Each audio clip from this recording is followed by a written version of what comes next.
Yo, this is George Dr. Funkenstein Clinton, Roof the dog, and I'm watching South Africa Now. Global Vision presents the television news magazine of Southern Africa. It doesn't exist on television, and it doesn't exist. I would actually appeal to the world that information is there and can be found. Because it is important that people know what is happening.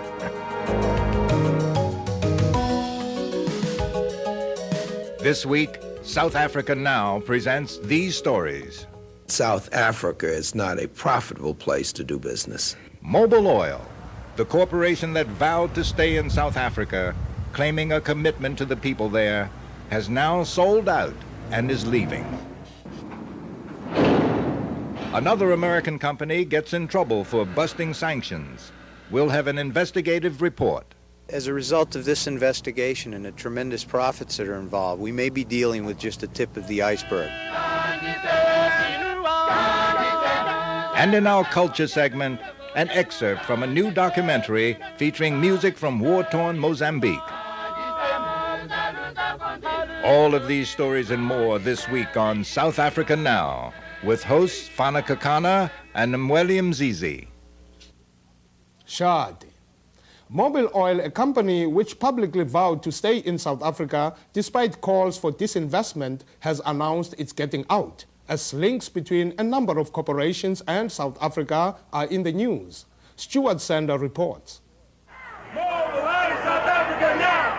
Mobil Oil has been a leading target of anti-apartheid groups for years. Despite marches and civil disobedience actions, Mobil had vowed to stay in South Africa. But suddenly, on April 27th, word leaked out that Mobil, the largest U.S. company in South Africa, with $400 million in assets, was pulling out. Pro-disinvestment activists were overjoyed by the announcement. Donna Katzin. We think this is a major, major step. It is the first large oil company to pull out of South Africa. It is one of the 6 major oil companies doing business in South Africa, and we think that this will have a profound impact on the South African economy.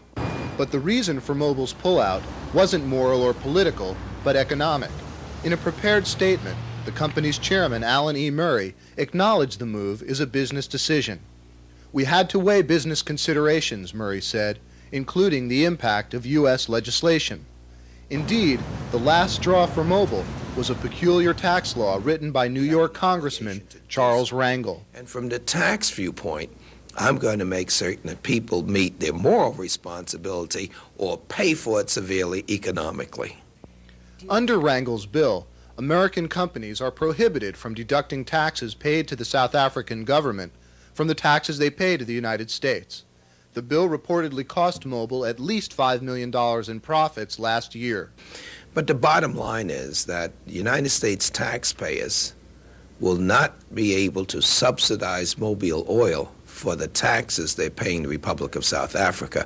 I'm certain that when the shareholders see that, they would know that South Africa is not a profitable place to do business. But Mobil's South African employees are angry at the company's failure to consult them, despite promises to do so, and are going to court to stop the sale.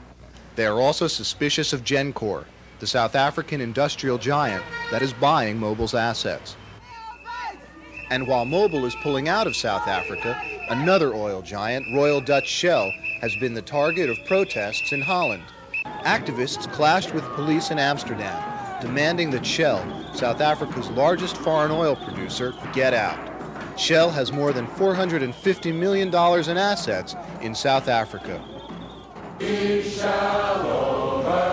And finally, back in New York, Citibank says it will not change plans to extend hundreds of millions of dollars in loans to South Africa, despite protests from anti-apartheid leaders, including the Reverend Jesse Jackson. Everybody who is investing in Citibank is buying bullets to kill people in South Africa. Every investor, every board of director of Citibank, as long as they extend that loan, they are partners the fascist regime of South Africa, and they stand in opposition to justice and freedom and fairness. A shareholders' resolution calling on the bank not to extend their South African loans was defeated. This is Stuart Sender reporting for South Africa Now. 2 weeks ago, South Africa Now presented graphic evidence supporting allegations that Kufut, the notorious South African-trained special police in Namibia, executed at least 18 members of the Southwest Africa People's Organization in northern Namibia. As we reported, the story was given prominent play in South Africa and prompted official denials there. But now, there's fresh evidence to fuel the calls for a full investigation. The London Sunday Telegraph, where this story first appeared, published fresh ammunition April 30th to substantiate charges that the men seen in these graphic pictures were, in fact, executed. After examining magnified blow-ups of these grottos, Dr. Ian West, a top forensic specialist in London, concluded the SWAPO fighters could not have died on the battlefield. West independently corroborates the conclusions of New York ballistics expert Joseph Quirk, who examined the pictures last week for South Africa Now. The two experts also concur that these men were shot through the back of the head, most likely in a kneeling position at extremely close range. And they agree, too, on the likely millimeter size of the weapon, a 5.56 to 9 millimeter pistol or rifle. South Africa Now turned to the authoritative British publication Jane's Defence Weekly, which provided this memo indicating the Kufut police carry exactly this type of weapon. And while there were free Namibia protests outside the United Nations in New York on May 1st, inside, the Secretary General was receiving a strongly worded letter from Zimbabwe's President Robert Mugabe, who wants a high-level investigation of these atrocity charges. In Windhoek, Namibia's capital, lawyers for families of some of the estimated 300 SWAPO fatalities began pressing for autopsy reports to establish the exact cause of death. The men were all killed by South African forces since the 1st of April. This is Nadja Smith for South Africa Now. Despite efforts by the U.S. and the Soviet mediators at a recent meeting in Cape Town, South Africa, Cuba and Angola failed to agree on a timetable for a new ceasefire, and South Africa has put 4,500 soldiers back in the field with orders to shoot to kill. As the UN escorted a number of SWAPO fighters north, South African spokesman Neil Heerden said that SWAPO fighters not obviously heading for the Angolan border will be shot. South Africa refuses to accept any SWAPO military presence inside Namibia and disputes UN estimates on the number of SWAPO fighters already in Angola.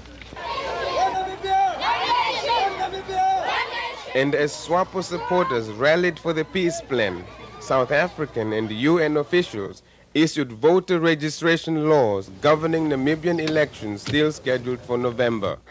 But the South Africans are already trying to undermine the process, according to an international lawyer who cites this letter from a South African officer.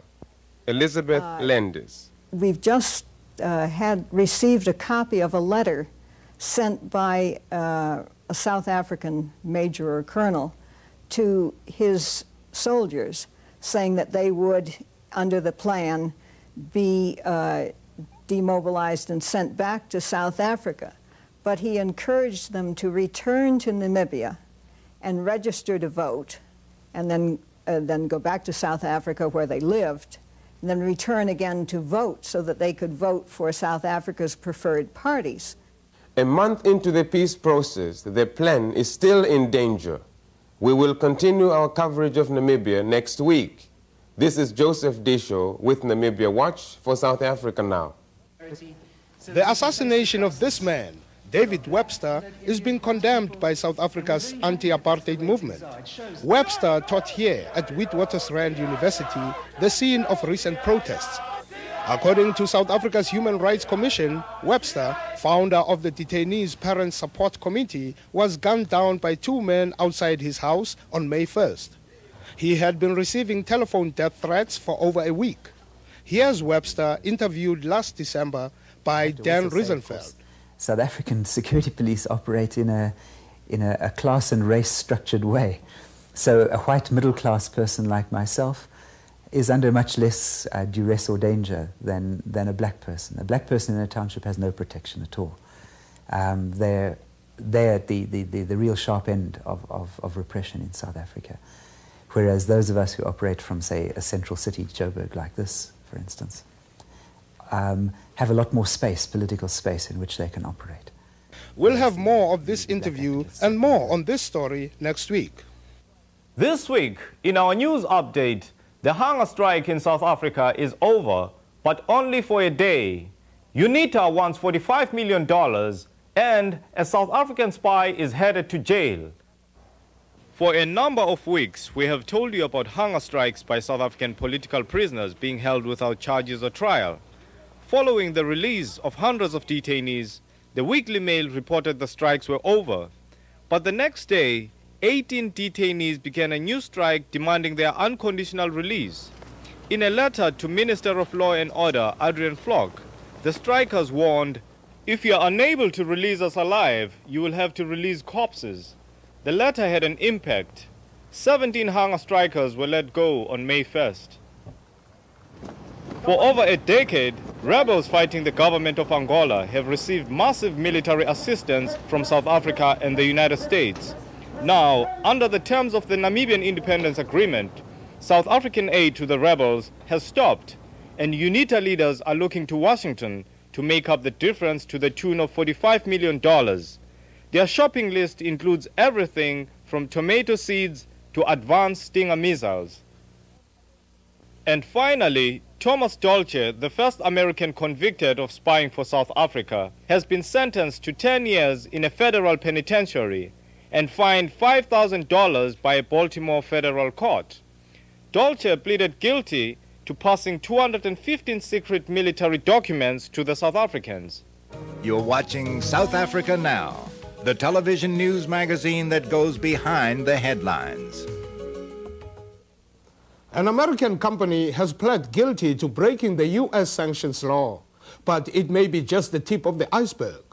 Our investigative editor, Eric Nedler, has the story and the background on what may be a new covert industry, sanctions busting. Economic sanctions against South Africa is an emotional issue in the streets and in the United States Congress.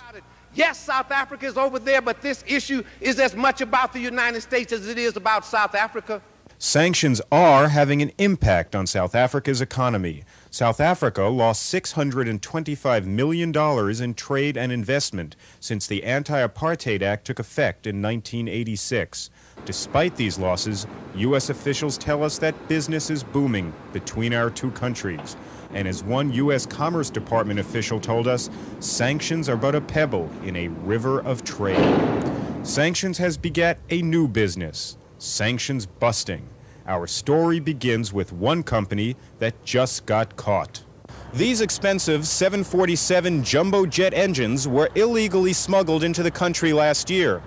They were seized by U.S. customs agents after an elaborate scheme to violate trade sanctions against South Africa unraveled. This is the Air Ground Equipment Sales Company, or Aegis, of West Babylon in Long Island, New York. It sells aircraft parts. In 1987, it imported these jet engines from South African Airways. The company planned to strip the engine's parts and sell them separately, turning a $4.5 million profit. But the deal literally crashed. U.S. Attorney Andrew Maloney. Well, basically what happened was just quite an accident, literally. These four engines we're talking about, they're rather huge. And after being imported into the United States, were being transferred to the Babylon office of Aegis, which is the Long Island company we're talking about, on trailers. And somewhere around exit 40 or so on the Long Island Expressway, they ran into an overpass, which was not tall enough to pass these huge engines under it. The engines were damaged. Some of the engines ended up on the highway. And thereafter, Aegis put in for an insurance claim. And that's pressed a lot of buttons, caused a lot of lights to go off, and the investigation was launched. The scheme was international. The engines were shipped from South Africa to Israel and then on to the United States. But the Israeli stopover was only a maneuver designed to disguise the real and illegal destination of the engines. Here, in Port Elizabeth, New Jersey. We think they were caught red-handed. It's the first and only criminal indictment I'm aware of that brought on the Anti-Apartheid Act involving importation of goods from South Africa. Company president Robert Fessler wouldn't talk with us. He pleaded guilty, paying a whopping $1 million fine. Art Stiffel was the customs agent in charge of the case. Here was an individual who was preying on a situation that was set up by people who were being abused and people who were being deprived, and he was making a tremendous profit from it. And so therefore he's no different than a gun runner or a person who would sell to another foreign power who is an enemy of the United States. Stiffel says the case raises the specter of a wider smuggling network. I think that as a result of this investigation and the tremendous profits that are involved, we may be dealing with just the tip of the iceberg. We are looking at various other South African firms and people who are involved in this type of technology to ensure or to determine whether they in fact have set up their own independent networks to violate the Anti-Apartheid Act. Under the Anti-Apartheid Act, the following South African goods are banned from entering the United States. Yet the AFL-CIO estimates that in the first year of the sanctions, at least $130 million worth of embargoed goods got through. This Government Accounting Office study confirms that policing the sanctions is not a high priority for U.S. Customs. It reports that the agency has not received additional resources for enforcement. For every 100 sanctions-busting schemes, maybe one or two are uncovered. Stephen Askin has covered sanctions busters in Southern Africa for Business Week and other publications. He says sanctions busting is a top priority for the South African government. Because the South African government has set up offices like their Office of Special Trade, which exists specifically to provide financial and technical support for sanctions busters. Askin personally visited a factory that was set up to circumvent sanctions. I got free run of the factory. I spent 3 days there.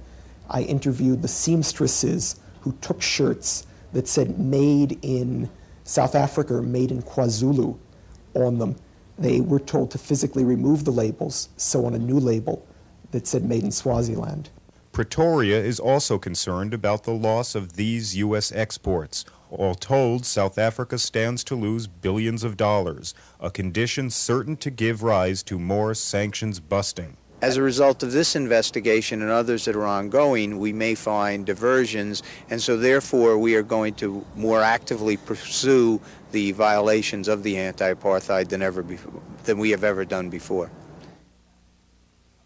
You're watching South Africa Now.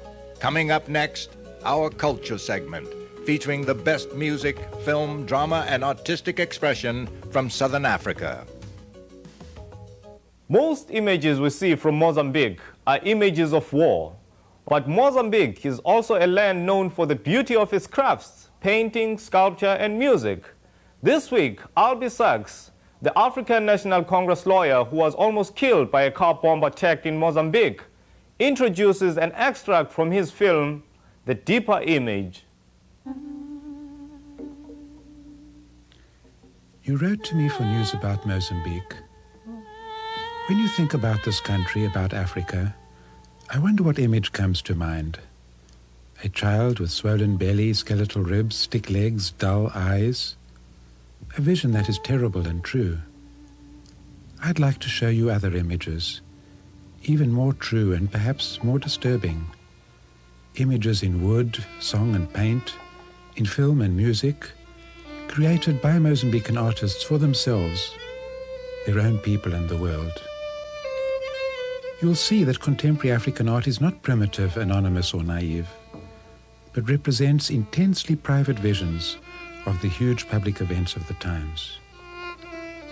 And the biggest event of all, the one that dominates the lives and imaginations of everyone living in Mozambique, artists and non-artists alike, is war.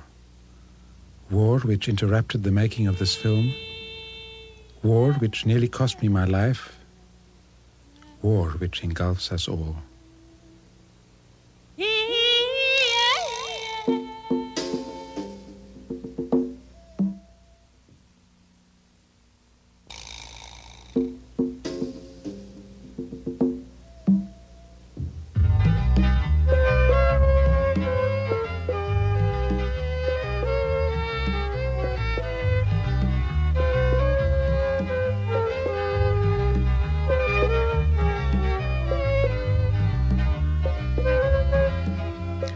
Traveling in a bus is dangerous here. Workers from the cultural group of the Maputo Bus Company, known as the TPU, comment on a terrible experience they themselves underwent. They use a popular form of song and dance called makwayela, originally developed in the mines of Johannesburg. Eu chamo-me Silvestre Encom, trabalhador dos TPU, mesmo tempo artista, que dança grupo cultural de makwayela dos TPU. Tivemos uma emissão de sair daqui para a província de Inhambane, onde que fomos lá atuar em vários distritos, localidades, círculos, apresentar as nossas atividades. Isso foi no ano de 1983, era passar o fim do ano lá. Quando nós estávamos a regressar de Inhambane, tivemos um ataque quando estávamos a aproximar à localidade de Cumbane. Nesse tempo, quando nós estávamos a aproximar, ouvimos uns tiros. Mas o que era isso? Dia 20 de janeiro de 1984, de 1984, data que não podemos esquecer. Eram 9 horas da manhã, em Cumbana, província de Inhambane. Eram 9 horas da manhã, em Cumbana, província de Inhambane. Os bandidos armados atacaram o autocarro de passageiros, atacaram o autocarro de passageiros e assassinaram a sangue frio vários passageiros indefesos, vários passageiros indefesos. Quando houve esse ataque,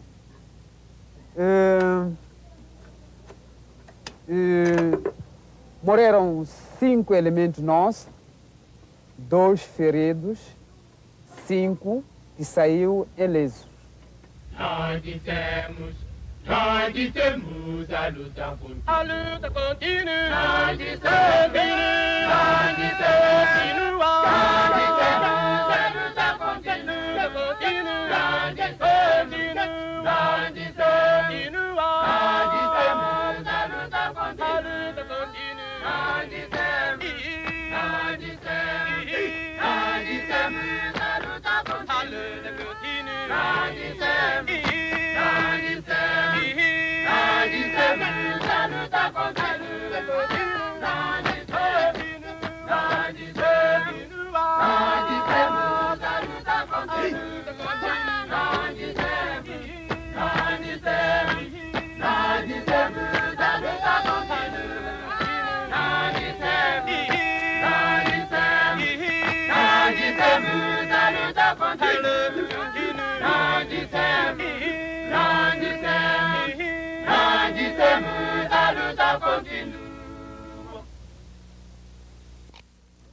Thank you for watching South Africa Now. Transcripts are $3. Be sure to ask for show 213. If you want a free educational resource list about the issues we are covering or to share your comments, send a self-addressed stamped envelope to South Africa Now, The Africa Fund, 198 Broadway, New York, New York, 10038. South Africa Now is produced on a non-profit basis by Global Vision in association with the Africa Fund.